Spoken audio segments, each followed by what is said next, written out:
People thought he was just a limping house cat found in a Knoxville park. But the moment I cracked open that carrier, I knew this wasn't a stray. Inside was a starving young bobcat, his body failing faster than his spirit could hold on. The verdict came quickly. He would never return to the wild. But no one expected what would happen when a scrawny, abandoned puppy named Milo arrived at the shelter that same week. Under careful supervision, Sarah tried something most wildlife experts called reckless, even impossible. She put them together. And the two become instant companions, forming a bond so unlikely, so precise in its tenderness, that even the veterinarians struggled to explain it. What did two abandoned animals find in each other that no human could give? And when they grew up, something happened that left the entire staff speechless. Before we start, hit the like button and make sure to subscribe if you haven't, and hit that notification bell so that you won't miss any new stories. Sarah McKenna used to say she could tell what kind of day it would be by the way the building smelled at dawn. If the air carried the clean bite of disinfectant and fresh straw, it meant order. If it carried something sour, metallic, and worried, it meant the kind of morning that made her coffee go cold in her hands. That morning, the smell wasn't just worry. It was urgency. A county animal control officer had called before sunrise, voice low like he was afraid to wake the bad news all the way up. There was a bobcat kitten in a city park outside Knoxville, Tennessee, tucked into a drainage culvert near the walking trail. People had reported a limping house cat, which told Sarah everything she needed to know about how close the little wild thing had come to becoming a headline. Someone had tried to approach it. A dog walker had tried to help. A teenager had tried to take a video. And the kitten had tried to run. It had made it about 10 feet. When the carrier arrived, Sarah didn't open it right away. She listened. She always listened first. Inside, a steady, ragged little breath. No growls, no hisses, no frantic thrashing. That quiet didn't mean calm. It meant depletion. She cracked the latch. The bobcat blinked up at her with eyes too big for his face, eyes that still held the stubborn shine of something that refused to quit, even while the body was giving up. His fur was dull and damp along the belly like he'd been lying in wet leaves for days. One front leg, his right, lay wrong. Not just injured. Wrong. The paw angled in a way nature didn't design. He tried to stand anyway. He stood for half a second, then folded like paper. Sarah's throat tightened, the way it always did when she saw a baby predator reduced to pure need. "Hey, sweetheart," she murmured, though she didn't reach in. She never reached in. "You're safe. You're safe now." The officer, Hank Dillard, hovered behind her, hat in hand. "We didn't see a mom," he said. "We watched for hours." Sarah nodded. "Sometimes they don't come back." It wasn't judgment. It was reality. Female bobcats can abandon a kitten if she's injured, if resources are scarce, if a den is disturbed, if stress tips the balance. People like to think wild mothers were sentimental the way humans were. But nature is practical. The world doesn't pause because a baby is hurting. Sarah took him to the exam table, and the little bobcat, 7 months old, she guessed, old enough to have curiosity and fear, but still young enough to need someone, let out a sound so soft it was almost a sigh. A chuff. Not friendly, not exactly. More like a tiny engine trying to start. Dr. Evan Hall arrived in scrubs, eyes already scanning the kitten's posture. "What have we got?" Sarah gave him the facts, short and steady. "Found in a park, limping, dehydrated, likely trauma to the right forelimb." Evan palpated gently, then stopped, jaw tightening. "This is bad," he said quietly. "This isn't just a sprain." The X-rays confirmed what Sarah already felt in her bones. The limb was severely compromised. Damage to bones and soft tissue, likely from an attack. Dog, maybe, or a larger predator. The kind of injury that, in the wild, meant infection, starvation, or becoming someone else's meal. Evan leaned back from the light board.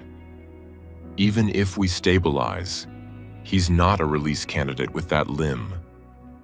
The words landed heavy. Non-releasable. It wasn't a label, not really. It was a life sentence to human care. Sarah looked down at the Bobcat kitten.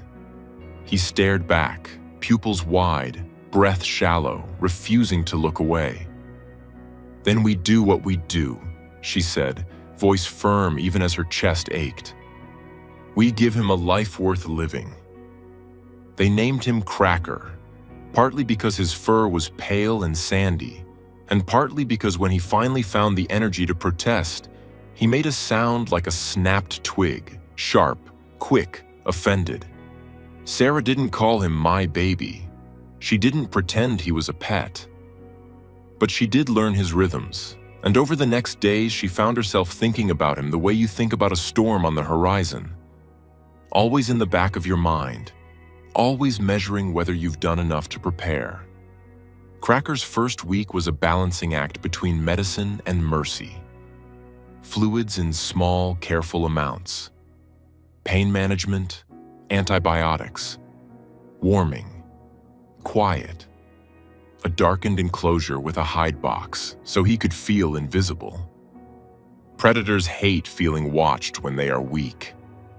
He fought food at first, not because he wasn't hungry, but because hunger had turned into exhaustion, and exhaustion had turned into shutting down. Sarah offered small portions, warmed slightly, scented enough to reach his instincts without overwhelming his stomach.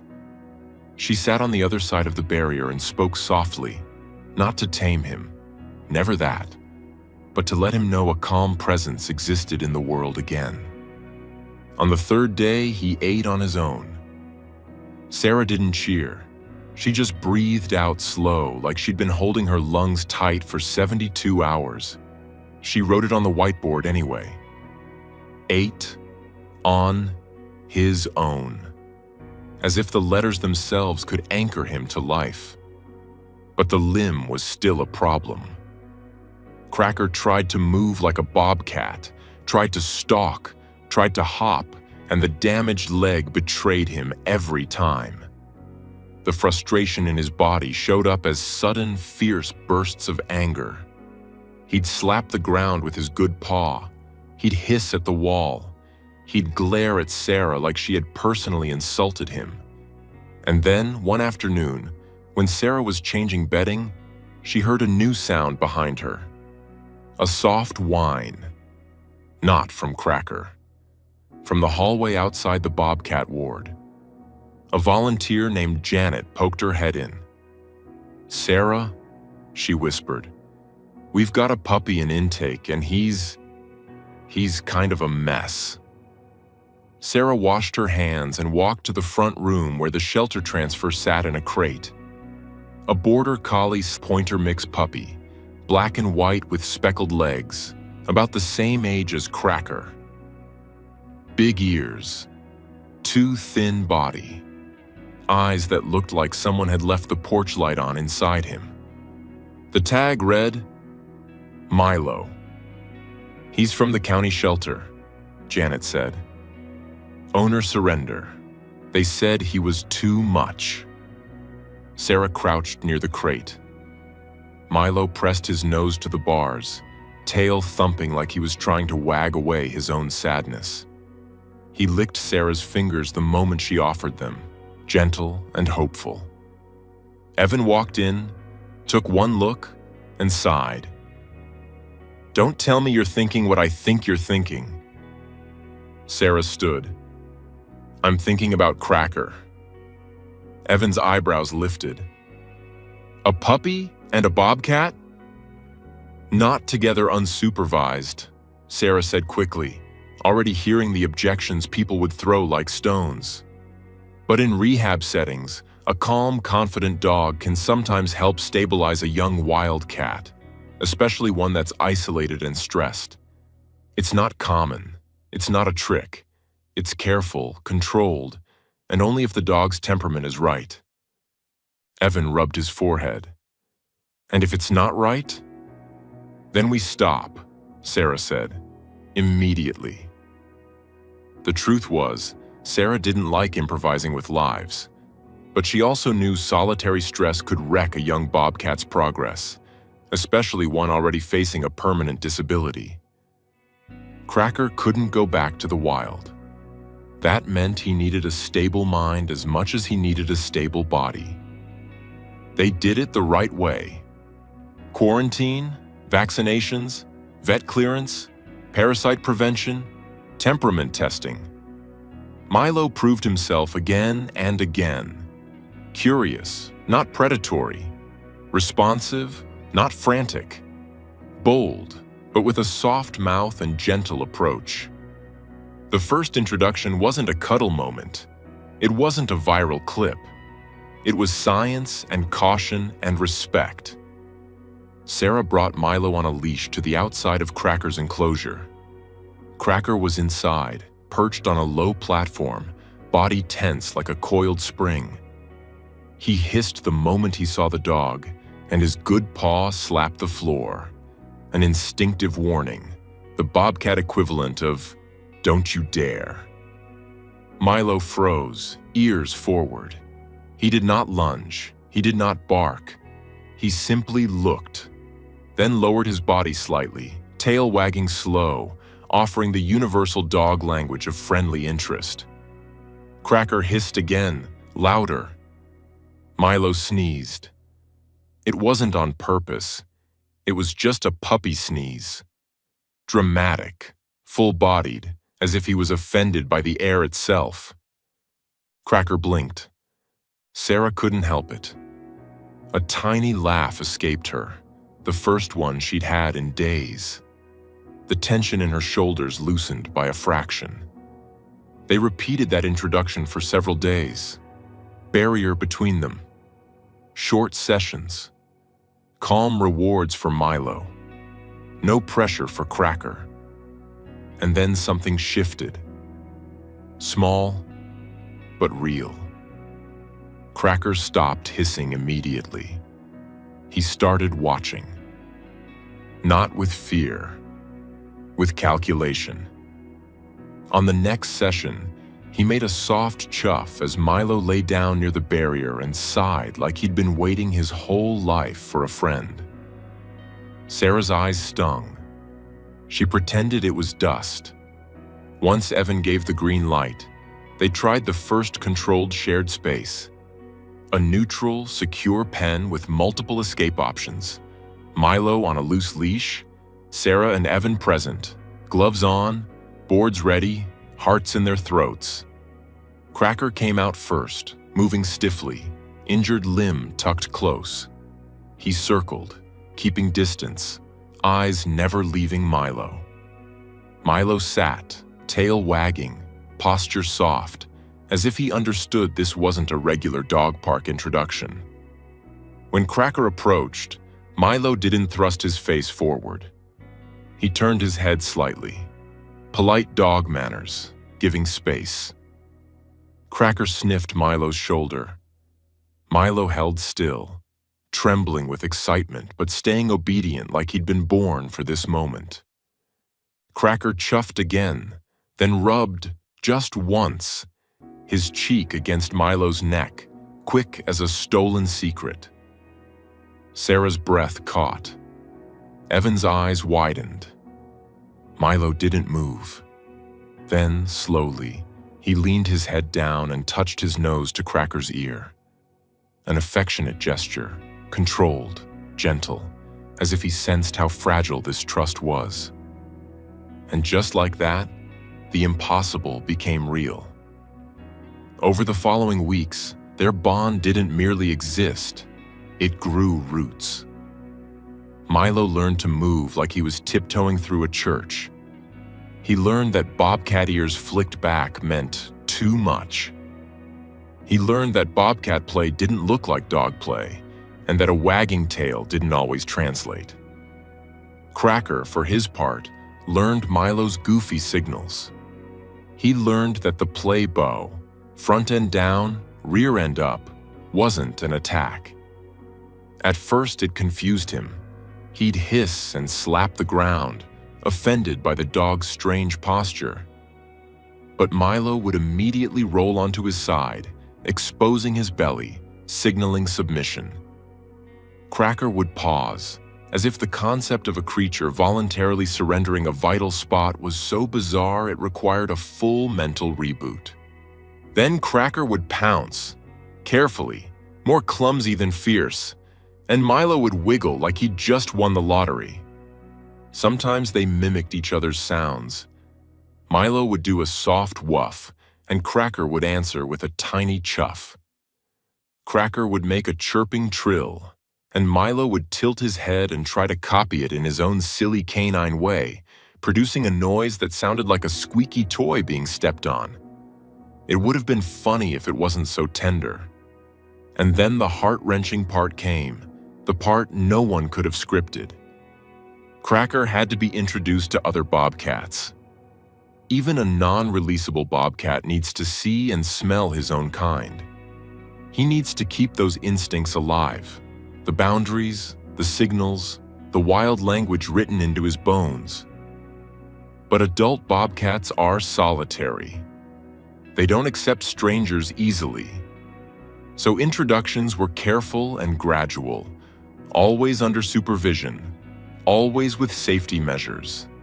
And because Milo was a dog, not a bobcat, Sarah separated them during that transition.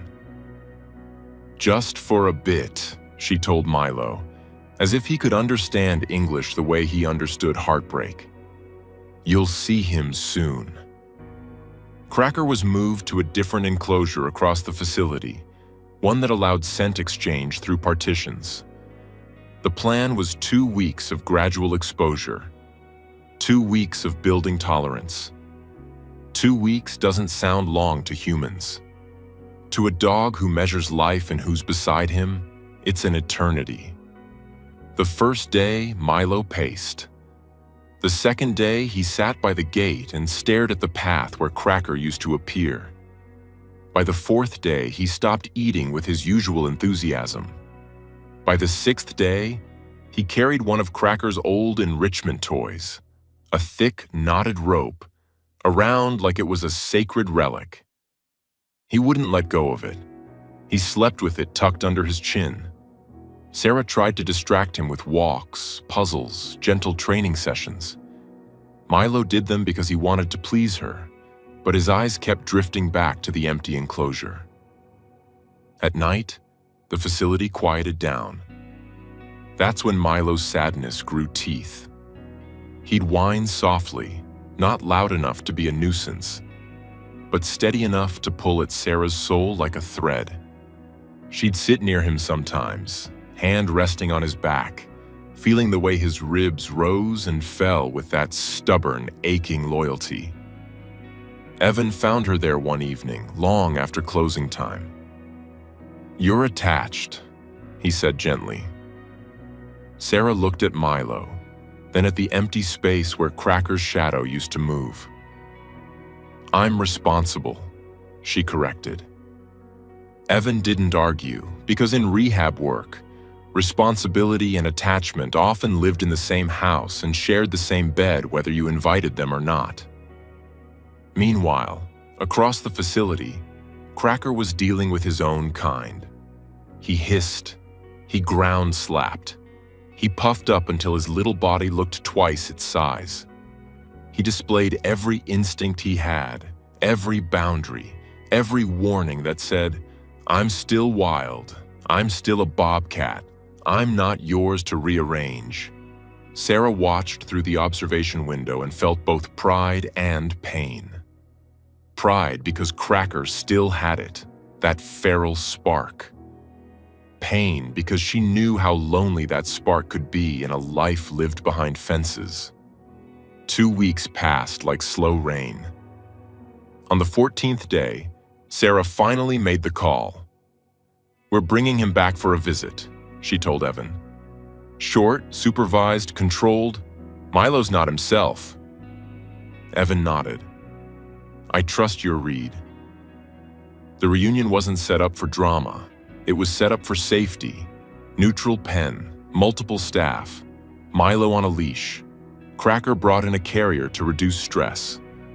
Sarah opened the carrier door, and Cracker stepped out like a little lion returning to his kingdom.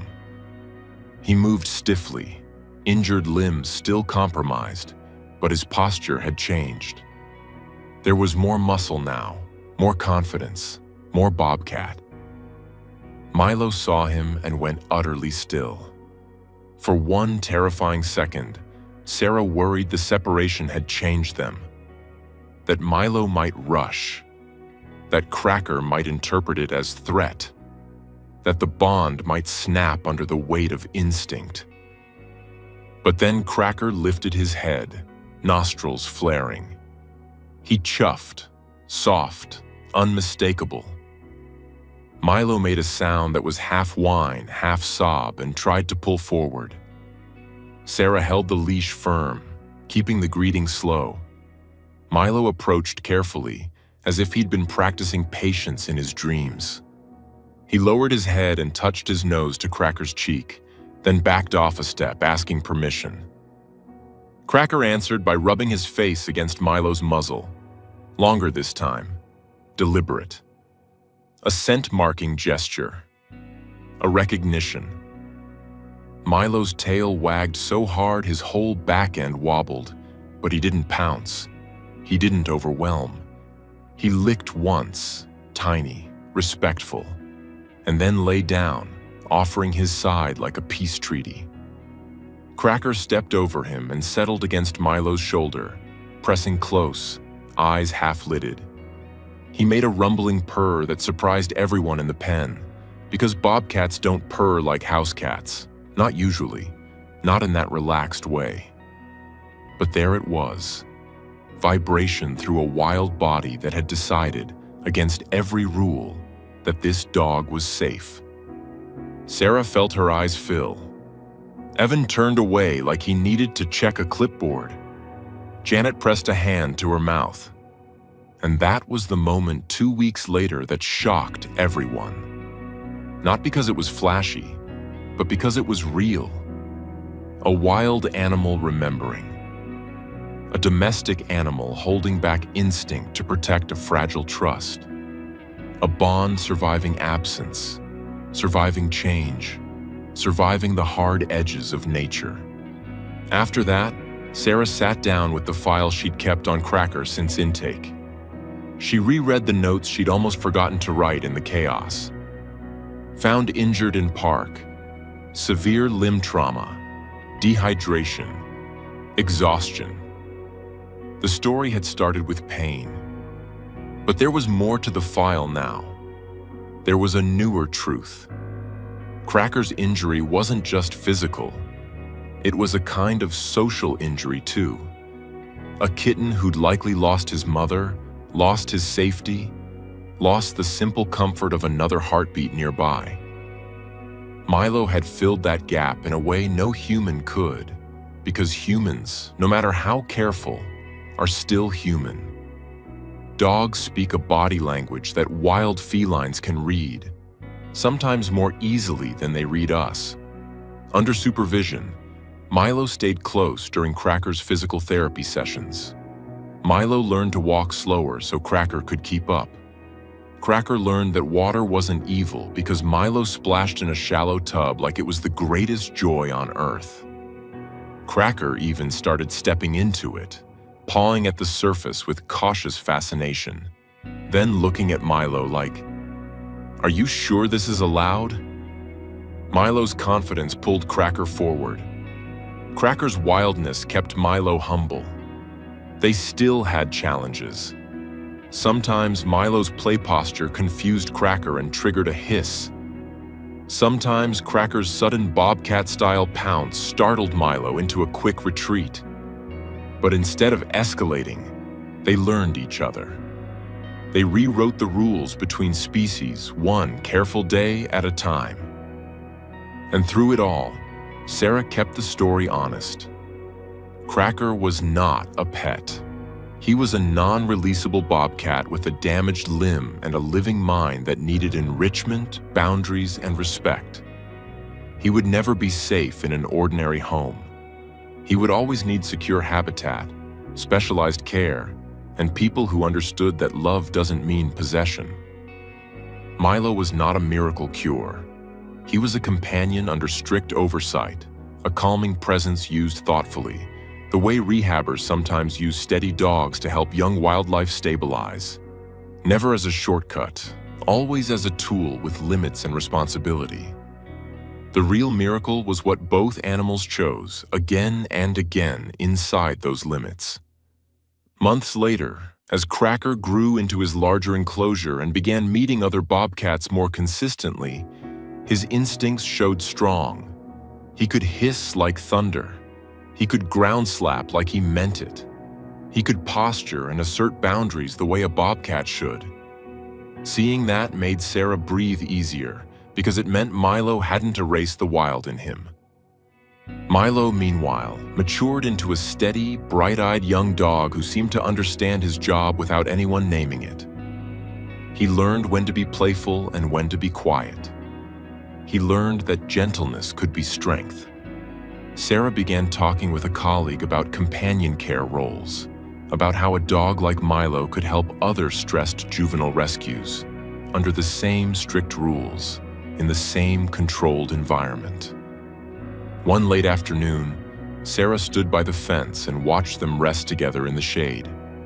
Cracker lay with his body pressed against Milo's side, injured limb tucked close, eyes watching the world with calm authority. Milo lay still, head on his paws, content just to be there.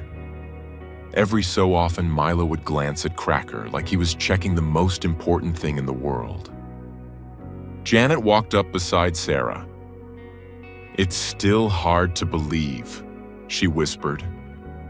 Sarah nodded slowly. "It should be hard," she said. "We shouldn't get used to wild suffering, and we shouldn't take wild trust for granted." She thought about that first day, the culvert, the limp, the quiet breath. She thought about how close Cracker had been to disappearing without anyone ever knowing his name. She thought about Milo in that shelter crate labeled too much, when what he really was exactly enough. Sometimes in this work, the heartbreak comes first. It has to, because the wild is honest and unforgiving. But sometimes, if you do everything right, if you respect the animal's nature, if you move at the pace of trust, if you refuse to let cynicism win, then the ending can be something other than loss. Cracker didn't get his mother back. He didn't get his perfect body back. He didn't get the wildlife he was born for. But he got a life with dignity. He got safety without being smothered. He got the steady companionship of a dog who learned to love him without trying to own him. And Milo, sweet, too much Milo, got what he'd been searching for all along. A purpose bigger than himself, and a friend who, even after 2 long weeks of absence, came back and said in the only language that mattered, "I remember you. I choose you. I'm still here." That was what happened 2 weeks later that shocked everyone, and it wasn't a trick. It was simply 2 animals, under careful human hands, proving that trust can cross even the lines nature usually draws in stone, and that sometimes the heart makes a bridge where logic expects a wall.